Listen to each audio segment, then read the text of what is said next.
Thank you very much, everybody. And congratulations to the class of 2017. That's some achievement. This is your day, and you've earned every minute of it. And I'm thrilled to be back at Liberty University. I've been here, this is now my third time, and we love setting records, right? We always set records. We have to set records. We have no choice. It's been a little over a year since I've spoken on your beautiful campus, and so much has changed. Right here, the class of 2017, dressed in cap and gown, graduating to a totally brilliant future. And here I am, standing before you as President of the United States. So I'm guessing there are some people here today who thought that either one of those things, either one, would really require major help from God. Do we agree? And we got it. But here we are celebrating together on this very joyous occasion. And there's no place in the world I'd rather be to give my first commencement address as president than here with my wonderful friends at Liberty University. And I accepted this invitation a long time ago. I said to Jerry that I'd be there. And when I say something, I mean it.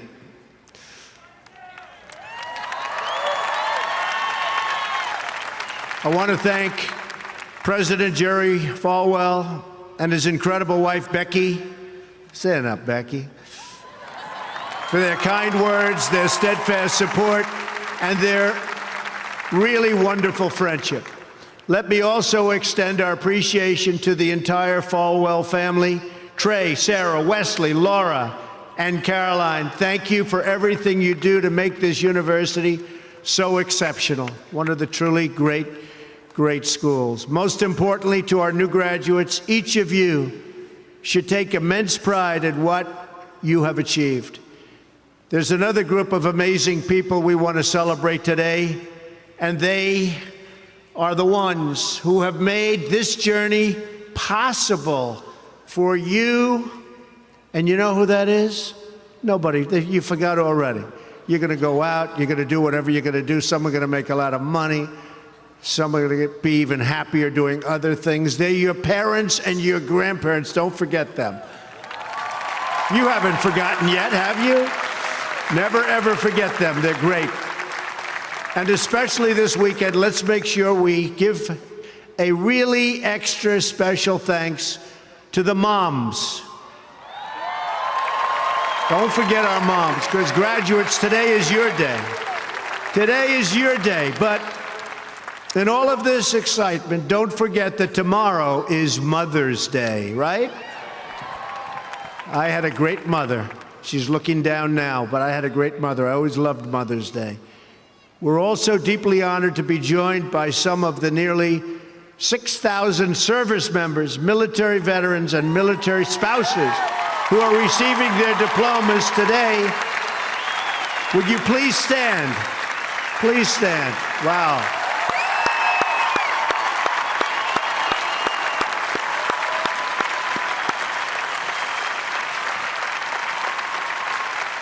That's great. Thank you very much. Great job. We're profoundly grateful to every single one of you who sacrificed to keep us safe and to protect God's precious gift of freedom.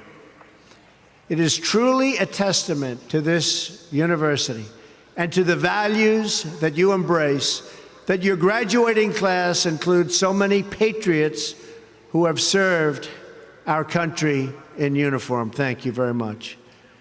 To the class of 2017, today you end one chapter, but you are about to begin the greatest adventure of your life. Just think for a moment of how blessed you are to be here today at this great university, living in this amazing country, surrounded by people who you love and care about so much.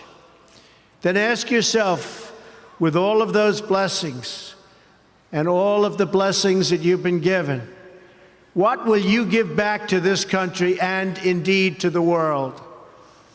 What imprint will you leave in the sands of history?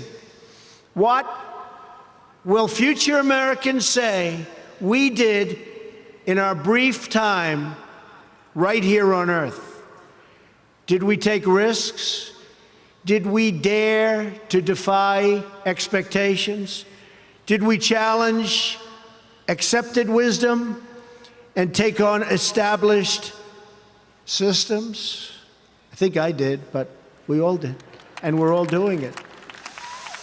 Or did we just go along with convention, swim downstream so easily with the current, and just give in because it was the easy way, it was the traditional way, or it was the accepted way? Remember this: nothing worth doing ever, ever, ever came easy. Following your convictions means you must be willing to face criticism from those who lack the same courage to do what is right, and they know what is right, but they don't have the courage or the guts or the stamina to take it and to do it. It's called the road less traveled. I know that each of you will be a warrior for the truth, will be a warrior for our country and for your family. I know that each of you will do what is right, not what is the easy way, and that you will be true to yourself and your country and your beliefs. In my short time in Washington, I've seen firsthand how the system is broken. A small group of failed voices who think they know everything and understand everyone want to tell everybody else how to live and what to do and how to think. But you aren't going to let other people tell you what you believe, especially when you know that you're right.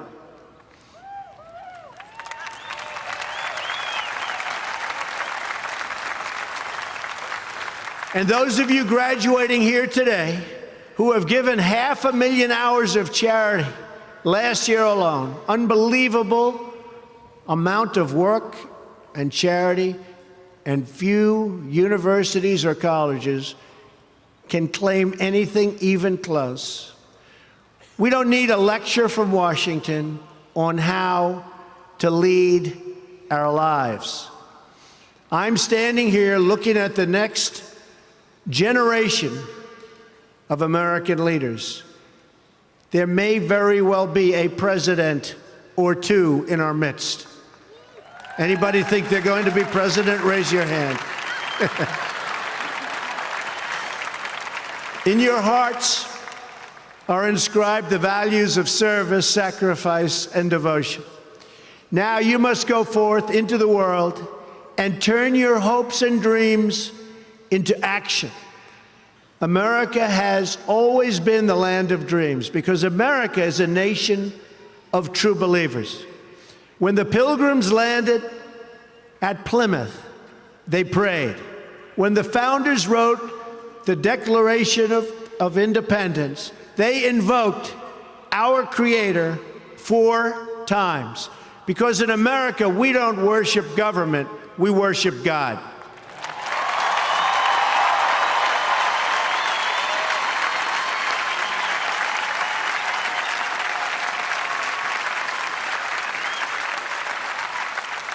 That is why our elected officials put their hands on the Bible and say, "So help me God," as they take the oath of office. It is why our currency proudly declares, "In God we trust." And it's why we proudly proclaim that we are one nation under God every time we say the Pledge of Allegiance.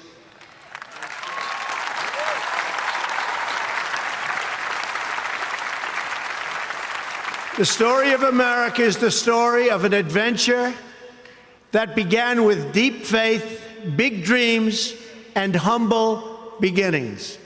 That is also the story of Liberty University. When I think about the visionary founder of this great institution, Reverend Jerry Falwell Sr., I can only imagine how excited he would be if he could see all of this and all of you today, and how proud he would be of his son and of his family. In just 2 days, we will mark the 10th anniversary of Reverend Falwell's passing. And I used to love watching him on television, hearing him preach. He was a very special man.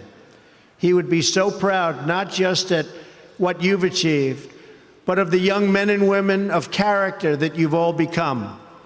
And Jerry, I know your dad is looking down on you right now, and he is proud. He is very proud. So congratulations on a great job, Jerry.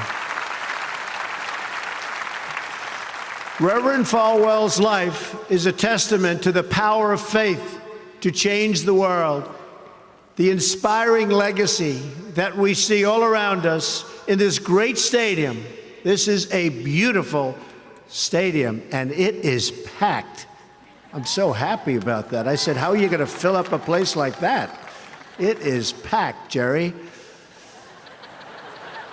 In this beautiful campus, and in your smiling faces, but it all began with a vision. That vision was of a world-class university for evangelical Christians. And I want to thank you because, boy, did you come out and vote, those of you that are old enough. In other words, your parents. Boy, oh boy, you voted. You voted. No doubt many people told him his vision wasn't possible, and I am sure they continued to say that so long after he started, at the beginning with just 154 students. But the fact is, no one has ever achieved anything significant without a chorus of critics standing on the sidelines explaining why it can't be done. Nothing is easier or more pathetic than being a critic, because they're people that can't get the job done. But the future belongs to the dreamers, not to the critics. The future belongs to the people who follow their heart no matter what the critics say, because they truly believe in their vision.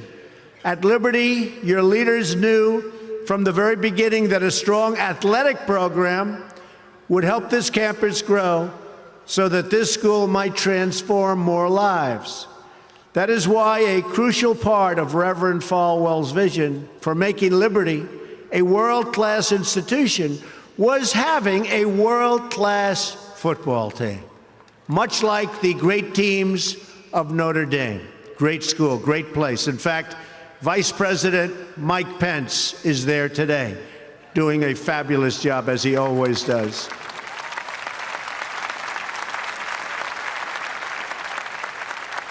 A few years ago, the New York Times even wrote a story on the great ambitions of the Liberty Flames. That story prompted a longtime president of another school to write a letter to Jerry. It's a letter that Reverend Falwell would have been very, very pleased to read. Jerry tells me that letter now hangs in the wall in the boardroom of your great university. It came from the late Father Theodore Hesburgh, who was the beloved president of the University of Notre Dame 35 years ago. Like this school's founder, he was a truly kind-hearted man of very, very deep faith. In the letter, Father Hesburgh recalled that Notre Dame's own meteoric rise from a small Midwestern school to a national football powerhouse.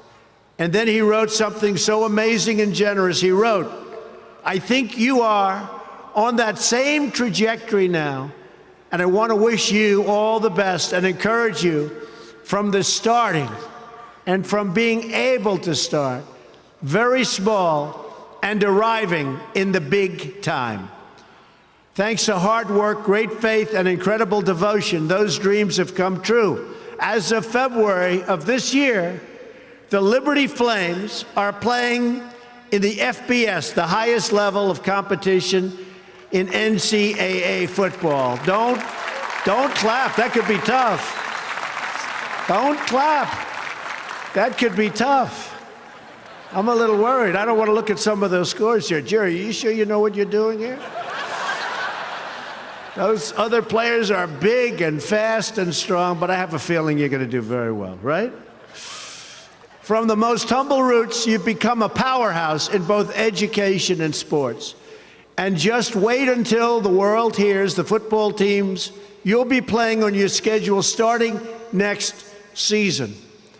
President Falwell gave me a list of some of those schools, the ones you're going to be playing 2018. Would you like me to read the names? Just came out. Would you like to hear them? I'm a little bit concerned. UMass, Virginia, Auburn. Jerry, are you sure you know what you're doing? Jerry, Auburn. I don't know about that, James. This could be trouble, Jerry. Rutgers, Old Dominion, Brigham Young, Army. I might be at that game. Who am I supposed to root for? Tell me. I don't know. That's a tough one, Jerry. I don't know, Jerry. I'm going to have to think about that one, Jerry. Buffalo, Troy, Virginia Tech. Oh, no, Jerry. Ole Miss. And Wake Forest. Those are really top schools. That's maybe in 4 or 5 years I'll come to a game, right? You'll build it up. Well, good luck. The success of your athletic program arriving on the big stage should be a reminder to every new graduate of just what you can achieve when you start small, pursue a big vision, and never, ever quit. You never quit. If I give you one message to hold in your hearts today, it's this: never, ever give up. There'll be times in your life you'll want to quit, you'll want to go home. You'll want to go home perhaps to that wonderful mother that's sitting back there watching you and say, Mom, I can't do it. I can't do it. Just never quit. Go back home and tell Mom, Dad, I can do it. I can do it. I will do it. You're going to be successful. I've seen so many brilliant people. They gave up in life. They were totally brilliant. They were top of their class. They were the best students. They were the best of everything. They gave up. I've seen others who really didn't have that talent or that ability, and they're among the most successful people today in the world because they never quit and they never gave up. So just remember that. Never stop fighting for what you believe in and for the people who care about you. Carry yourself with dignity and pride. Demand the best from yourself and be totally unafraid to challenge entrenched interests and failed power structures. Does that sound familiar, by the way? The more people tell you it's not possible, that it can't be done, the more you should be absolutely determined to prove them wrong. Treat the word impossible as nothing more than motivation. Relish the opportunity to be an outsider. Embrace that label. Being an outsider is fine. Embrace the label, because it's the outsiders who change the world and who make a real and lasting difference. The more that a broken system tells you that you're wrong, the more certain you should be that you must keep pushing ahead. You must keep pushing forward. And always have the courage to be yourself. Most importantly, you have to do what you love. You have to do what you love. I've seen so many people, they're forced through lots of reasons, sometimes including family, to go down a path that they don't want to go down a path that leads them to something that they don't love, that they don't enjoy. You have to do what you love, or you most likely won't be very successful at it. So do what you love. I want to recognize a friend who is here with us today, who can serve as an inspiration to us all. Someone who doesn't know the meaning of the word quit. Real champion. A true champion. Both on the field, off the field. He's a Hall of Fame quarterback for the Buffalo Bills. Really a good friend of mine, an amazing guy. Jim Kelly. Where's Jim? He's here someplace. Where's Jim? Stand up, Jim. What a great man. Jim Kelly. He was tough.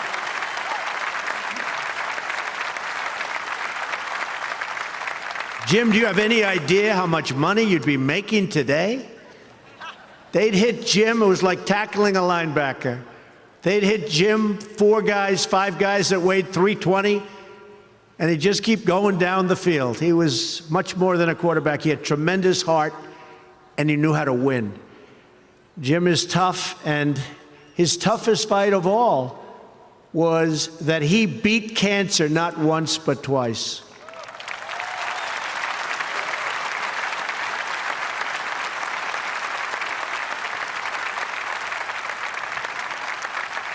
And I saw him and his incredible wife as they were in a very low moment. Jill, very, very low moment. And it was amazing the way they fought. It didn't look good. I would have said, maybe it's not going to happen. But there was always that hope because of Jim and Jim's heart. But I want to just say it's great to have you here today, Jim, and these people are big, big fans. And if you could get a young version of Jim Kelly, you'll be beating a lot of teams, Jerry. So, interestingly, though, I said, I wonder what Jim's doing here. His daughter, Erin, crosses the goal line to you and today with you. So, Erin, stand up. Where are you, Erin? Where is Erin? Congratulations, Erin. Congratulations. Graduating from Liberty. Great choice. Thank you. Liberty University is a place where they really have true champions. And you have a simple creed that you live by, to be really champions for Christ. Whether you're called to be a missionary overseas, to shepherd a church, or to be a leader in your community, you are living witness of the gospel message of faith, hope, and love. And I must tell you, I am so proud as your president to have helped you along over the past short period of time. I said I was going to do it, and Jerry, I did it. And a lot of people are very happy with what's taken place, especially last week. We did some very important signings. Right, James? Very important signings. America is better when people put their faith into action. As long as I am your president, no one is ever going to stop you from practicing your faith or from preaching what's in your heart.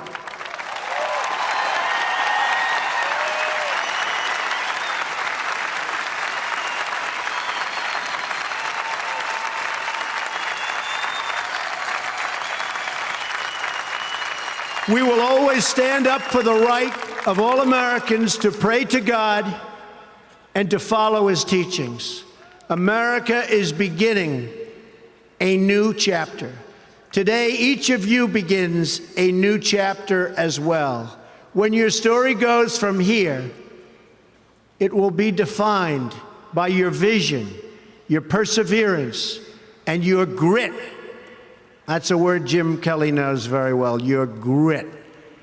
In this, I'm reminded of another man you know very well and who has joined us here today. His name is George Rogers, Liberty University CFO and Vice President for a quarter of a century. During World War II, George spent 3.5 years as a prisoner of war. He saw many of his fellow soldiers die during the Bataan Death March. He was the victim of starvation and torture as a prisoner of war. When he was finally set free, he weighed just 85 pounds and was told he would not live past the age of 40. Today, George is 98 years old.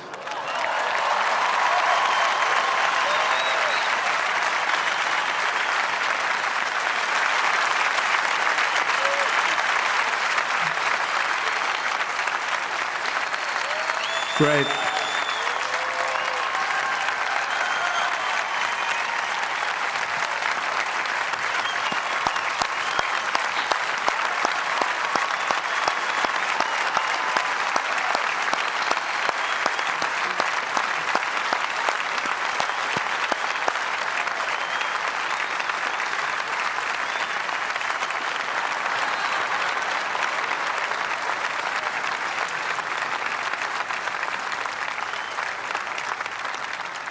That's so great, George.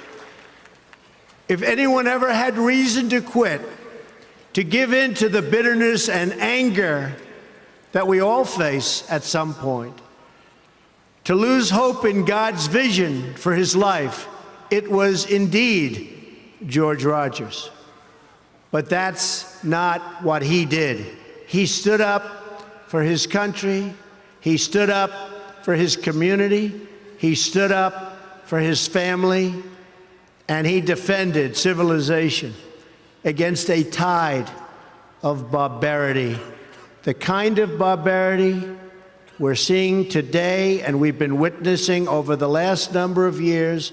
And I just want to tell you, as your president, we are doing very, very well in countering it. So you just hang in there. Things are going along very, very well. You'll be hearing a lot about it next week from our generals. Things are going along very, very well.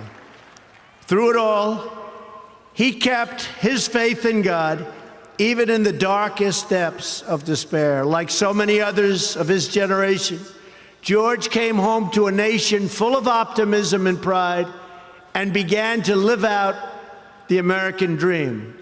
He started a family. He discovered God's plan for him and pursued that vision with all his might, pouring his passion into a tiny college in a place called Lynchburg, Virginia. Did you ever hear of that? Lynchburg? We love it. Do you like it? We like it, right? I flew over it a little while ago. It's amazing, actually. What started as a dream with a few good friends, he helped shepherd into the largest Christian university in the world. Just look at this amazing, soaring, growing campus, and I've been watching it grow because I've been a friend of Liberty for a long time now, Jerry. It's been a long time. Thanks in great part to George's financial stewardship. Hundreds of thousands of young hearts and souls have been enriched at Liberty and inspired by the Spirit of God. George, we thank you and we salute you, and you just stay healthy for a long time, George. Thank you.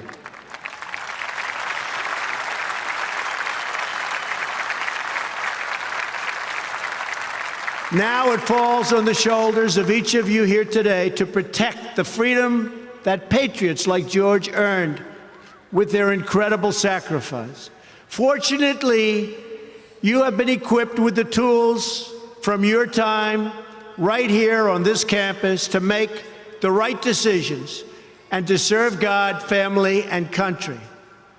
As you build good lives, you will also be rebuilding our nation. You'll be leaders in your communities, stewards of great institutions, and defenders of liberty. And you will be great mothers and fathers and grandmothers and grandfathers, loving friends and loving family members. You will build a future where we have the courage to chase our dreams no matter what the cynics and the doubters have to say. You will have the confidence to speak the hopes in your hearts and to express the love that stirs your souls. and you will have the faith to replace a broken establishment with a government that serves and protects the people.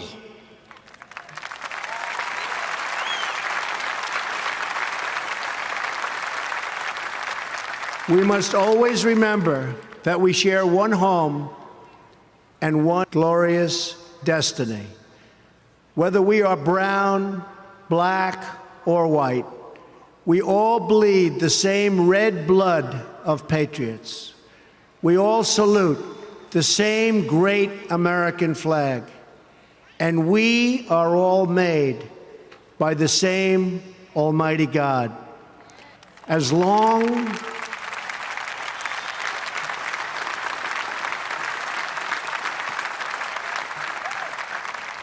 as you remember what you have learned here at Liberty, as long as you have pride in your beliefs, courage in your convictions, and faith in your God, then you will not fail.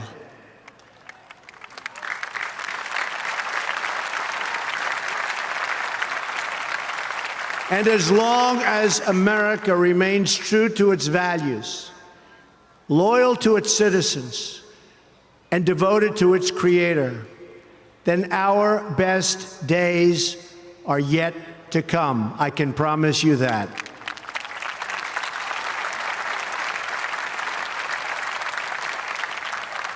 This has been an exceptional morning. It's been a great honor for me, and I want to thank you, the students. I also want to thank you, the family, for getting them there. And I want to thank and congratulate Liberty. May God bless the class of 2017. May God bless the United States of America. May God bless all of you here today. Thank you very much. Thank you. Thank you.